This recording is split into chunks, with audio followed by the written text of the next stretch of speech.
I'll introduce Ravi. Ravi Sambanthamurthi led the oil palm genome project when she was the head of advanced biotechnology in the Malaysian Palm Oil Board in Kuala Lumpur.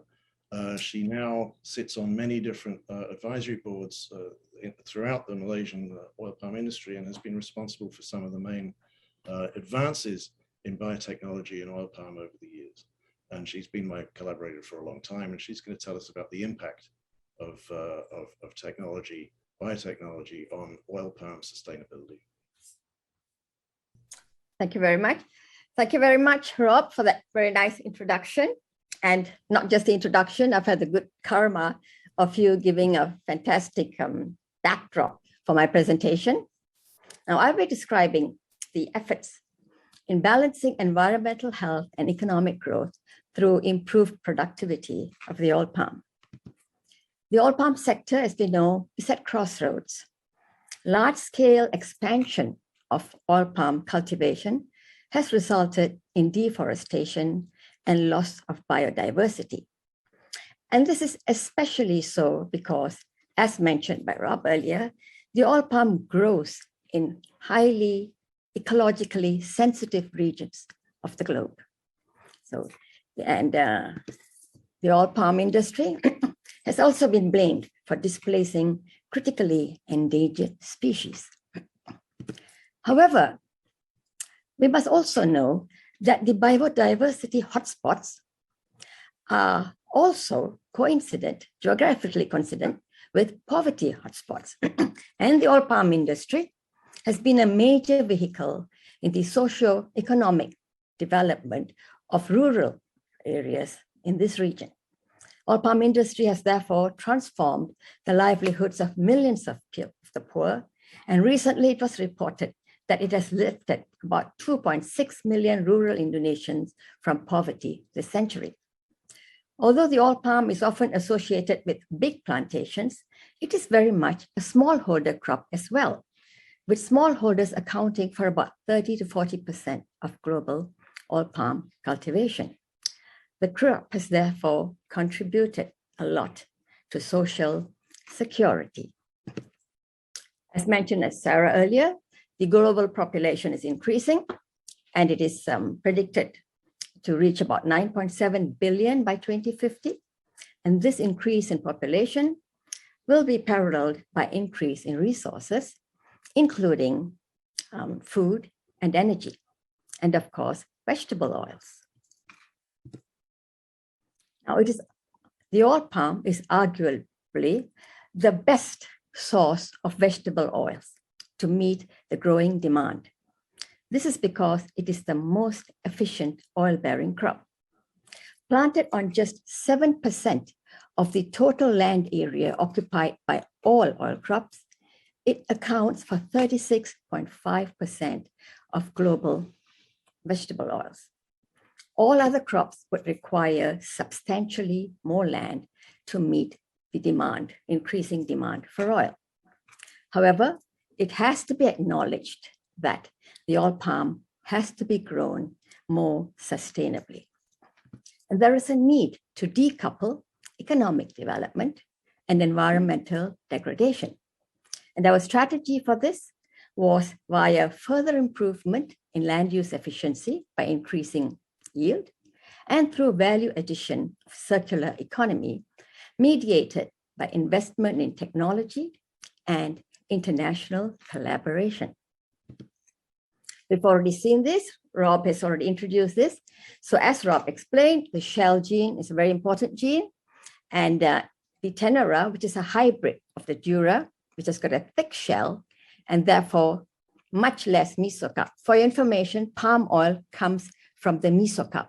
The oil palm has two types of oil, kernel oil, but what we know as palm oil comes from the mesocarp. So dura, because it has got a thick shell, has got much less mesocarp and therefore produces much less oil. And I will not go through the details because Rob has already given this, but importantly, the tenera produces 30% more yield than dura and is the commercial planting material in all of Southeast Asia. However, there is substantial contamination with dura, which therefore produces 30% less oil, and with Piscifera, which is female sterile and therefore does not produce bunches and therefore does not produce oil. And this results in a lot of loss in yield. Another important trait is fruit color, and the two main varieties of fruit color in the oil palm are the nigrescens and the virescens. The nigrescens is deep purple to black at the apex, and there is very little change in color as the fruit ripens. And therefore, the harvester who's at the bottom of the tree can't quite always tell when the bunch is ripe. This is quite different from the virescens, which is green when unripe and undergoes a rapid, profound change in color to orange red. And as you can see here, it's much easier to know when the fruit bunch is ripe. And this minimizes yield losses from harvesting underripe or overripe bunches. And therefore, this has an impact on yield since ripeness is a major determinant of oil yield. Besides the shell and fruit color, of course, tissue culture, as Rob has mentioned as well, that was one of our main targets for increasing the oil yield by basically mass propagation of elite material, right? But as karma would have it, the emergence of tissue culture abnormality put the brakes on large-scale cultivation of clonal material. And these are the different types of abnormality. And as described by Rob, the most common is actually the mantled. Now, we would not know whether it's mantled or normal until about 6 years when the clonal palms start fruiting. And therefore, this is high risk. And currently, only 1% of all palms planted are of clonal material, and emphasizing the important need for a screening test. Now, MPOB initiated the Oil Palm Genome Project for increasing productivity and, of course, looking for genes of economic interest. A very important resource, as Rob has also mentioned, for this expedition or for this activity was the germplasm collection. MPOB has the world's largest germplasm collection of oil palm. It carried out more than 40 missions over 4 decades and assembled more than 100,000 accessions of the oil palm. And this was an extremely important resource for our oil palm genome project. And we forged strategic alliances with different centers of excellence, including Cold Spring Harbor and Orion Genomics. And here, Rob has introduced this slide because he played a major role in this effort. And very importantly, having sequenced the oil palm genome, we could very quickly discover the genes we were looking for. That is for shell. It's already explained by Rob that it was a homologue of seed stick. And the fruit color, virescens, and this gene was actually an R2R3 MIB transcription factor, which was involved in anthocyanin biosynthesis. So when you see the nigrescens fruit, which is dark purple or black, it's because it's got anthocyanins. But the virescens fruits lack the anthocyanins, and therefore you can see the chlorophyll changing then to carotene accumulation as it ripens. And so it's very, very important because, as I said, fruit ripening is an important determinant of oil yield. And I will not go too much into clonal abnormality because Rob has done such a fantastic job. But importantly, we discovered the mantled gene, which was deficient, and of course, the karma FP mutation. Now, we published these, of course, but more importantly, we translated these discoveries and they were commercialized as the world's first high-throughput genome-based diagnostic systems. And the technology was licensed to a Malaysian company, Orion Bioscience, and the technology was trademarked Sure Sawit. Sawit means oil palm in Malay. Okay? So there were 3 series of Sure Sawit technologies that were developed with Orion Bioscience. The Sure Sawit shell for testing for shell, Sure Sawit ver for virescence, that is for fruit color, and Sure Sawit karma to test for the risk of clonal abnormality. The test can be done as early as in the nursery stage by just taking a leaf bunch, or even earlier at the seed stage. And after analysis, one just has to plant the desired palms and leave out the undesired. I cannot overemphasize the importance of testing before planting. The oil palm is a perennial crop with an economic lifespan of 25 years, which means that what you put on the ground today has a bearing on sustainability for the next quarter century. Okay? Now, this technology also spawned a whole new biotech industry in Malaysia and offering employment for local scientists. This is Orion Bioscience, the central testing facility in Kuala Lumpur, Malaysia. We also have DNA extraction labs in Sabah, in the island of Borneo, as well as in Indonesia. Now, the SureSarvik was selected by the BBC as one of the 8 most disruptive technologies in the world and was featured in BBC's Digital Disruptor series. Here you have Dr. Rajanaidu, who led most of the expeditions to collect the wild oil palm. Using the SureSarvik shell, MPOB tested more than 1 million seedlings, representing about 93.5% of the oil palm planted area in Malaysia. We were surprised to find that 12.8% of the palms were not the Tenera type that we expected, but they were undesirable low yielders. And we determined that 1/3 of the sites would see a 12% increase in land use efficiency with DNA testing. On average, the entire planted area in Malaysia would see a 6.9% gain in yield and land use efficiency. And this translates to about 450,000 hectares. And this is Malaysia. If you assume that Indonesia and other producer countries have the same level of contamination, you would think like in Indonesia, you could be saving more than 1 million hectares of land. This is a recent study of the oil palm plantations in Indonesia, and it was reported that there was a 38% gap in yield and land use efficiency overall in Indonesia. And these pie charts, the red section shows the gaps in the land use efficiency. This slide superimposes the Malaysian scenario with DNA testing. And you can see that land use efficiency gains by DNA testing. So basically, DNA testing is a very powerful tool to increase yield and land use efficiency and sustainability. Our next strategy for increasing productivity was value addition through a circular economy by harnessing byproducts of oil palm processing. Using the processing of palm oil, after the oil is extracted, the non-oil components enter the aqueous stream and are discarded in the waste stream as palm oil mill effluent, or POM for short. Now, Malaysia alone produces about 58 million tons of POM. And this can be a huge environmental bioburden if not treated properly.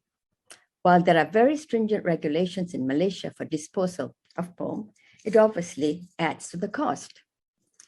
But it occurred to us that in our zealousness to squeeze out as much oil as possible from the oil palm, we had lost sight of the fact that the oil palm is in fact a fruit, a very colorful fruit.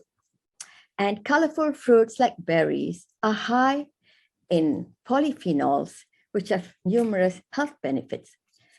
It thus occurred to us that these polyphenols, which must be present in oil palm, are going down the drain into the effluent pond because they are water soluble and enter the aqueous stream.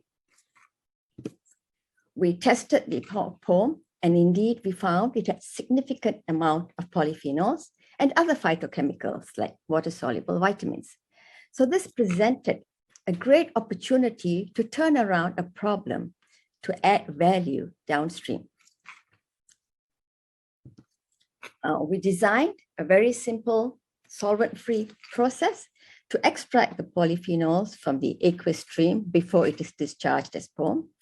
And we also built a pilot plant to produce enough of this material for us to carry out pre-commercial and